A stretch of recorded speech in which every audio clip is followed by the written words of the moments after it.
everybody. Thanks so much for joining us right here on The Right View. Tonight, we are joined by lawyer and conservative activist. You may know him better as DC Draino online, Rogan O'Handley, and a Grammy winner, platinum recording artist, and prominent female conservative. She's been with us so many times, Kaya Jones. Thank you guys so much. We're so excited to get you both on the show tonight. Thank you for having us. Really excited to be here. Thank you, Laura. Awesome. Well, look, another day goes by and another act of censorship occurs on social media platforms. We're all very familiar with this at this point, guys, right? This time it was YouTube. No shock. They've done it to us multiple times. Florida Governor Ron DeSantis hosted a roundtable with professors, experts, doctors from Oxford, Harvard, and Stanford. Now, those medical experts apparently gave information about the need for children to wear masks in school and how it might not be entirely necessary based on what they know, again, experts, scientists, and doctors about the virus. Unfortunately, that was enough for the entire roundtable to be labeled as misinformation and totally removed from YouTube. Now, of course, we know Ron DeSantis doesn't stand for any of this. He fired back and called the liberal media and big tech enforcers of the narrative. And I think that that is pretty spot on. We're now seeming to reach a point where they feel, guys, like they're empowered and powerful enough that these social media companies don't worry about facing any repercussion. They are openly eliminating any conflicting point of view online. So, Rogan, I'm going to start with you. You have a big online presence. I know you've been censored. I know I've heard so many times about, people telling you they can't find your stuff, whatever it might be. What do you make of all of this? Well, I think they picked the wrong person to censor because Governor DeSantis, America's governor, I like to call him, is leading the charge against big tech censorship with state-level legislation that will ultimately punish them with $10,000 to $100,000 fines once this law is passed. And so it's really no surprise that they're going after him. This is almost just a tit for tat. They're taking on their biggest opponent now that they've completely silenced President Trump. So, the scary thing is they say health authorities, determine what we keep on our platform or not. That apparently doesn't include health experts. And their health authorities not only are in the U.S., but they're overseas. They're global. The WHO, which we know is in China's pocket. So very, very scary, especially when, we're trying to listen to the science. They won't let us listen to the science. How can we determine our public policy as a democratic society in a republic without being able to at least discuss this stuff openly? Yeah, well, and some of the doctors pointed out that were part of this roundtable that science is dependent on the free exchange of ideas. And whenever you seem to have a different idea or opinion about things, then I guess the platform, they just cancel you. They don't even allow you the opportunity to put your point of view out there. It's very, very scary. I'm so happy that we do have Ron DeSantis standing up to this. And I think so many other people ought to. We cannot allow this Orwellian way to go forward. It is very frightening. And Kaya, when you consider other things that these platforms allow, like how known Chinese government propaganda accounts are allowed to defend China and their various human rights violations. Yep. When you think about, they allow terrorists on these platforms without taking them down. Yeah. Why do you think these social media companies who constantly try to be our moral compass are silent? That's a really good question. Why are they silent? When we think about it, look what's going on with pornography on social media. There is child pornography on social media, and that's okay. How is that okay anywhere at any time? I mean, this is insane to me that that's okay, but you can't get information about science that is proven. Now, it may not be proven everywhere, but we have to, as science, we know that it is case by case. If there was just a one-way avenue, then we would have the cure for cancer. Okay, it's not a one-way avenue. Every single person has had different symptoms, especially with COVID, and we have to listen to all all of the doctors that have something to say about this. We have to listen to them. And this is the time where we need to lean into listening to the medical professionals, not running away from it. So as far as why the social media avenues do it, I don't know. I have no idea. It begs to the question, you know, are they receiving funding? Are they receiving a lot of marketing promotion dollars? Where is this really coming from? Yeah, honestly, this sort of thing I find really frightening. But I think, guys, that the more they do things like this, and maybe they're not realizing it, the more skeptical I think it makes people. Rogan, I see all the time on your Instagram how you talk about how ridiculous some of this stuff is. The fact that they want us now to wear like 3 or 4 masks, all of it is totally absurd. I can tell you that I am not trying to put a mask on my 1-year-old daughter. I only put a mask on my son when he has to wear it on an airplane. Otherwise, he gets kicked off. And I want to get to that a little bit later in the show.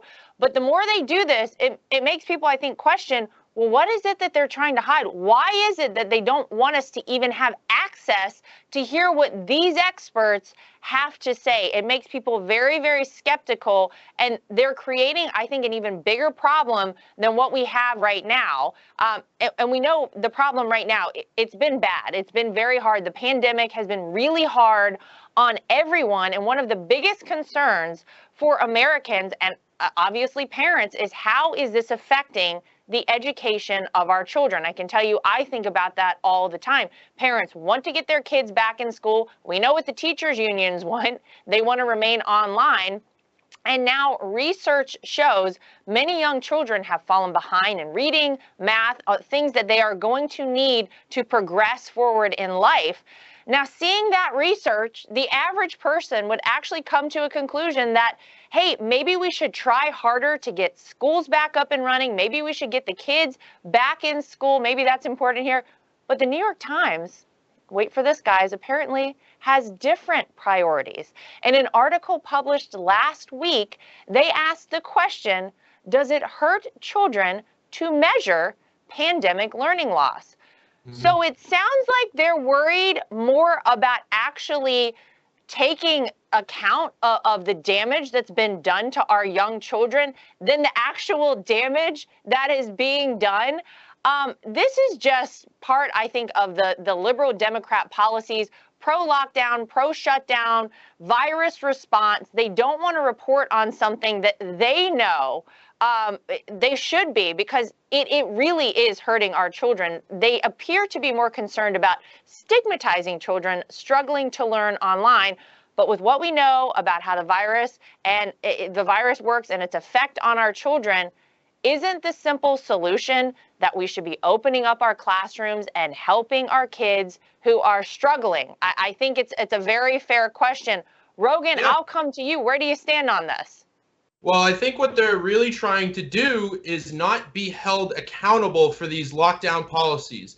As time passes, as the emergency fades, as we start to get more and more data, we're realizing lockdowns were a mistake and they don't work. As Governor DeSantis said, they only delay the inevitable, which is why you're seeing Texas cases go down as their society reopens, and the really strict blue-controlled, Democrat-controlled cities and states cases are going up, because as they start to reemerge, the virus is still going to do its thing. The masks don't work that effectively. Social distancing, this thing just kind of it does its own thing. So what they're now trying to do is cover their tracks in terms of accountability for these lockdowns. So these kids have been held out of school based on lies, okay? Based on fear mongering, based on medieval science. The data is very clear. There's only a handful of kids that have, unfortunately died from COVID, but the flu is actually deadlier per the science, per the CDC, in terms of mortality rate for the youth. So they don't need to do these lockdowns, but they want people kept in fear. They don't want us returning to normal life. They like having this control. They really like these emergency orders, which have been in place for almost a year. None of this stuff has to go through the legislature. That's how we are supposed to operate. Instead, they have these medical tyrants at, the public health offices that make all the decisions with no accountability. So I do think, going back to your original point with Governor DeSantis and the censorship, he said, wow, I didn't really know it was this bad. Now we're going to look at this legislation and make it even tougher. The more they do this stuff, the more regular Americans are waking up and fighting back and standing up against the censorship. Yeah, we have to, because Kaya, what's more important to you, making children feel better about struggling online or ending the struggle of online learning? This seems very obvious. Yeah, well, you're really spot on. You're spot on with that. You know, there's a film called Planet Lockdown, and an epidemiologist was speaking just on this issue. He was talking about the fact that children actually would be a better line of defense, and we never should have gone into a lockdown to this degree. You know, we're going into over a year now, and learning is suffering. Parents are suffering. People are suffering. This is a serious problem. This is far beyond just education. And when are we going to start understanding the virus is here to stay? It isn't going anywhere. We now have to mediate our lives through it. We can't run away from it. And we're stronger with our T cell immunity. We're stronger with getting out and active and not having this, you know, no one's talking about the health issues of like locking yourself away and breathing, you know, not fresh air. And your workout fit is queen, so you know we've got to stay activated. We've got to stay activated. Yeah, this is not a good way to be, and this is causing depression, anxiety. It's more than just COVID. There's other things killing people other than COVID. Yeah, well, it was President Trump who said that the cure cannot be worse than the disease itself, and I think Amen. we really are coming to a place, guys, where we're on that line. I mean, we're walking that line right now. We've been in lockdown for over a year. People want to get back to normal life. Gosh, we all were under the impression that if people started getting the vaccine, the people that needed it, the people that want it, the people that are high risk, that wouldn't we be able to go back to normal life? Not according to Dr. Fauci. He just told us the other day that forget it. Don't even think about indoor dining. Don't even think about doing anything around other people, even if you've got the vaccine.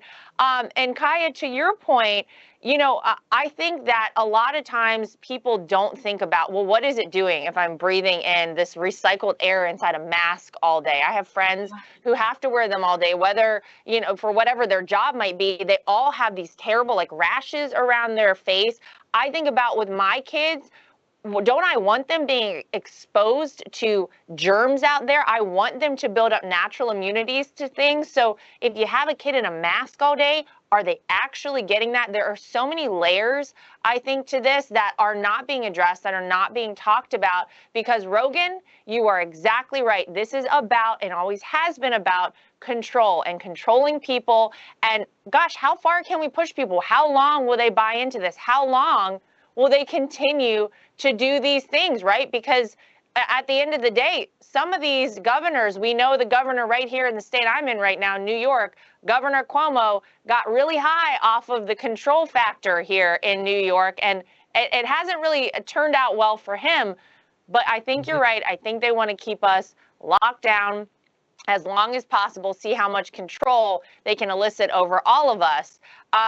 Now, I want to go to this next topic because I actually thought that this was one of the more ridiculous things I've heard in a long time. A Boston hospital says it will offer preferential care based on, wait for it, race, and race-explicit interventions in an attempt to engage in an anti-racist agenda for medicine based on, you guessed it, critical race theory. Now, we hear more and more about critical race theory in our schools. I think it's terrifying, and how President Trump banned it until Joe Biden came in, and on day one in office, he reinstilled, the critical race theory all across the government, everywhere. Now, they want race to determine the level of medical care you receive at Brigham and Women's Hospital in Boston. Mm-hmm. I just don't understand. Now, maybe I'm crazy here. Isn't that in and of itself, Rogan, racist? Two of the people pushing for this, Harvard Medical School instructors, even pointed out that offering preferential care based on race or ethnicity may elicit legal challenges from our system of colorblind law. What is this? What are we doing here? What are they trying to gain from this? Well, it's interesting. Google and YouTube won't censor that Harvard doctor, but they will censor the Harvard doctor that says kids don't need to wear masks. Critical race theory, I was in college in the early 2000s, and it was something that was, on the fringe of the academic culture. It has, especially under the later Obama years, really permeated through, these college campuses, and now it's almost, their religion, and they say it's anti-racist. It's flagrantly racist. They are reinstalling segregation and calling it a good thing. When it comes to this hospital in particular, hey, that's anti-American. The Hippocratic Oath says you treat patients who are sick, and in the ER, you are in a triage line. It's who is the most severe gets the treatment. Now you're going to be in a racial line, irrespective. That is not only subject to a lot of lawsuits. I do absolutely see that being turned down the courts, at least at the higher federal court level. But it's also going to have a free market effect, right? These hospitals, it's going to be well known which ones do this and which ones don't. And I certainly am not going to go to a hospital that will prioritize someone that tans better than me. I am the lowest on the if you go to this hospital, they're not going to treat you. Don't even bother going in. I was like, I don't think I've ever gotten, straight white male preferential treatment. I think everyone hates going to the ER. It's a disaster. But yeah, to further add this segregation, this hateful policy, which they try and call good, I think it's going to actually sink the economics of the hospital. I think it's going to subject them to lawsuits, and it actually further just rips society apart. It's amazing, Kaya, that they are allowed to even put this stuff out there. This is racist to me. If you are telling people we are prioritizing one group over another solely based on the color of your skin, that is racist to me. I don't know any other way to look at it. And critical race theory, just to remind people, we've talked about it a lot on this show, but it is the idea that the founding of America, and America basically is a fundamentally racist country, that our founding fathers, the documents this country was founded on, all racist, our institutions in America, all racist, that we should only, first and foremost, judge people based on the color of their skin. Again, I can't think of a more racist idea, but should the color of your skin, Kaya, be a factor in receiving emergency medical care? No, it's such it's evil. Yeah. It's evil. It's the epitome of evil to say that someone deserves treatment, not because they're more critical, but because of their skin color. That is the antithesis of racism. So by them wanting to combat racism, they're creating racism. It makes no sense. Morgan Freeman said it best. He said, stop talking about it. We want change. And that was the one thing that President Trump did, was he really focused on helping everyone. And I think that's why he was so loved. And this time we see a very strong narrative helping. They say they're helping, but, I don't really see a lot of help going in. I see a lot of pitching back and forth and a lot of hate. And that's evil. Anyone that, I don't know a doctor that would be okay with that. That's the real question, is which doctors would actually be okay with this? Hearing from the top down saying, you can't help this person. They came in with a gunshot to the chest because of their skin color. You have to go with the person that broke the leg because of the skin color. It's really, it's crazy, but I guess this is the time for all the crazy stuff come out. Joe Biden is in charge, ladies and gentlemen, so bring out all the crazy stuff. Let it keep pouring in. It seems like that's the name of the game these days. I talked about this, and I alluded to this earlier, but families keep being removed from flights due to conflicts with children and airlines' mask policies. Now, I just told you guys at the beginning of this show, the only time I put a mask on my child, on my 3-year-old son, is literally when I am forced to. Otherwise, we're not going to be able to stay on a flight. And good luck to any parent of a 3-year-old trying to keep a mask on them on like a 3.5-hour flight. It is a nightmare. Now, on a Spirit Airlines flight last week, a family was kicked off the flight because their 2-year-old wasn't wearing a mask while she appeared to be eating.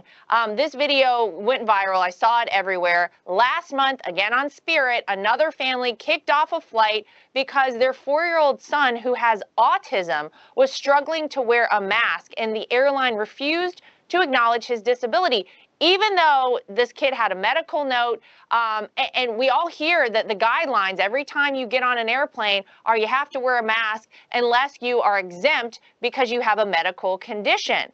And then just this week, Kaya, I saw this video that you posted, and I couldn't even believe it. A woman was trying to breastfeed her young child while being threatened to be removed from her flight if she didn't cover the child's face. Again, the child is literally latched and breastfeeding. Kaya, I saw this video. You felt like you wanted to post this, I guess, because you thought it was so outrageous. Yeah, I've been really, I've been very vocal about how I feel politically. People know where I lean, how I support all of the above. And lately I've been just posting about the Lord, but this really irked me. It was Nurse Erin who had posted it originally. And I can't understand how a child breastfeeding, and of course there were memes and jokes that the child was, maybe she was 15 months or 2 years old. It doesn't matter. If you're under 3 years old, it doesn't matter. How can she not, if the flight's 45 minutes or the flight's 2 hours and the mother's wanting to feed her child, she's not allowed to feed her child? And when you're talking about this little boy with autism, again, the damages that are being done to children and people in this time are far beyond COVID.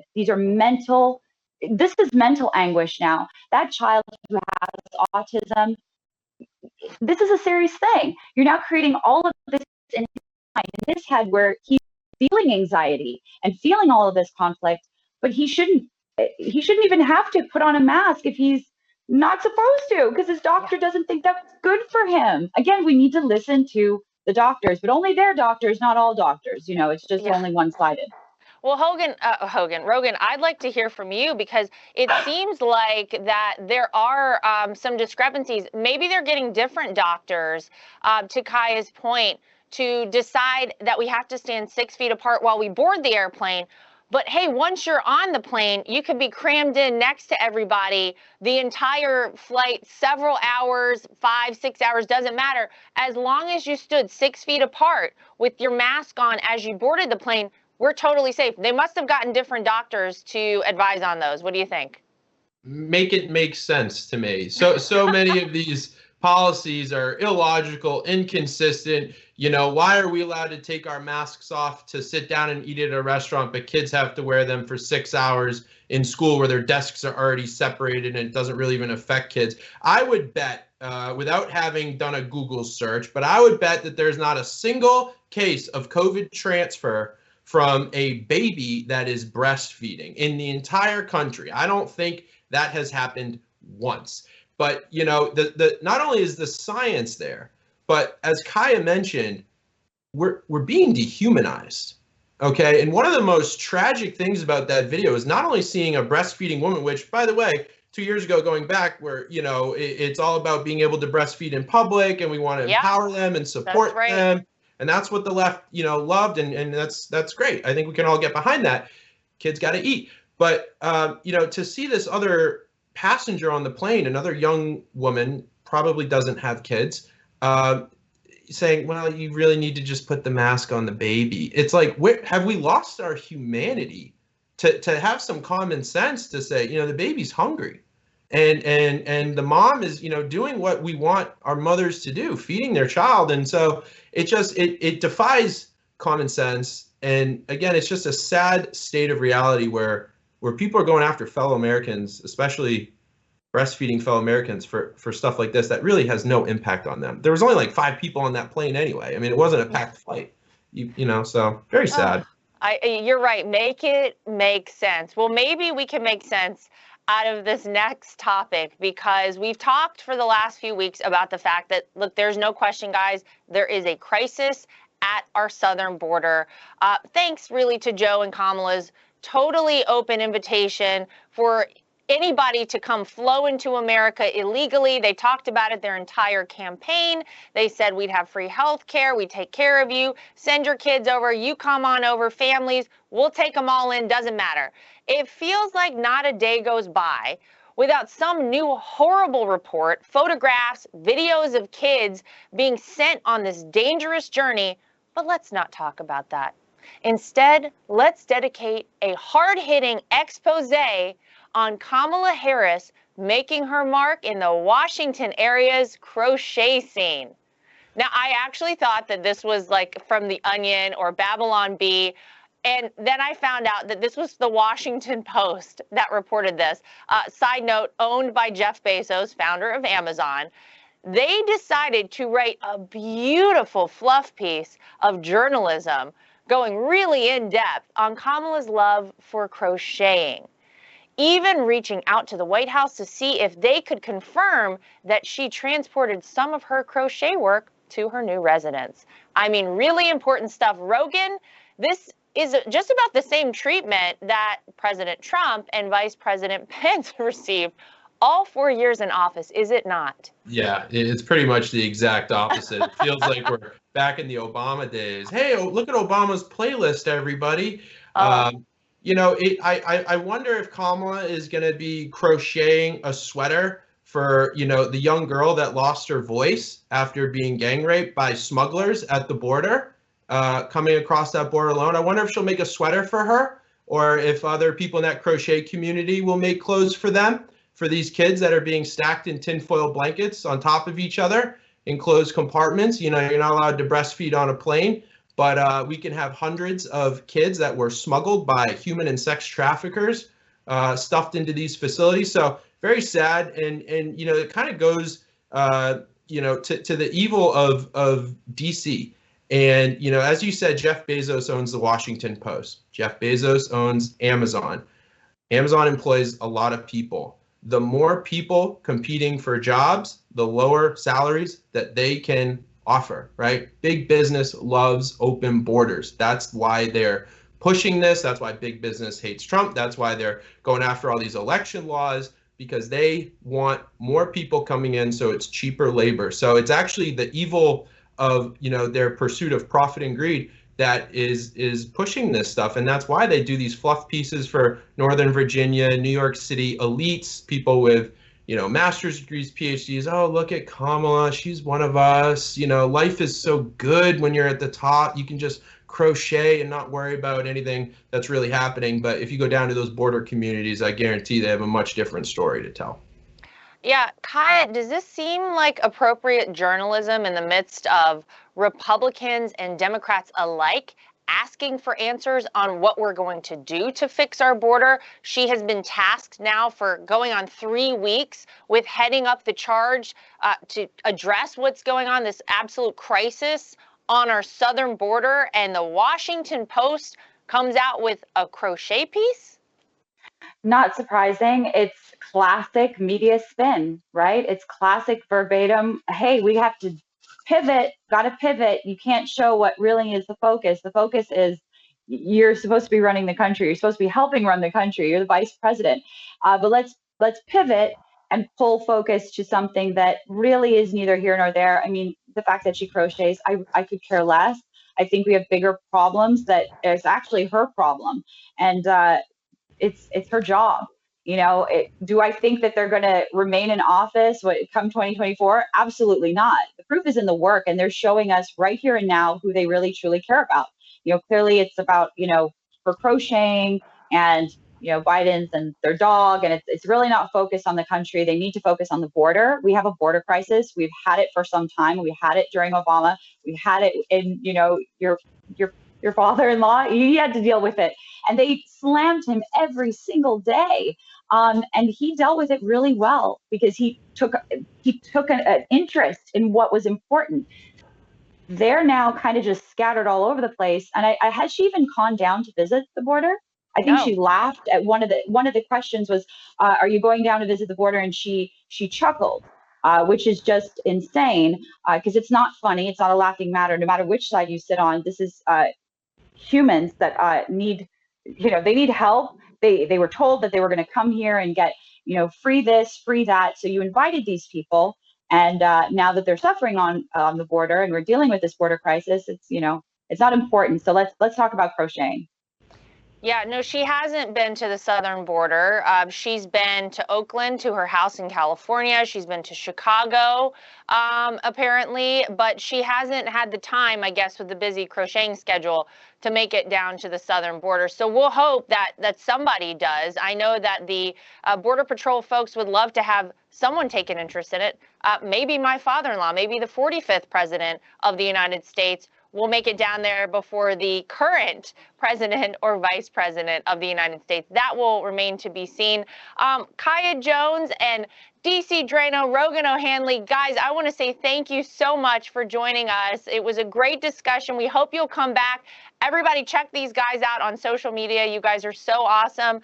So thank you for joining us. And to everybody at home, thank you as always. We'll see you back here next time for more of The Right View.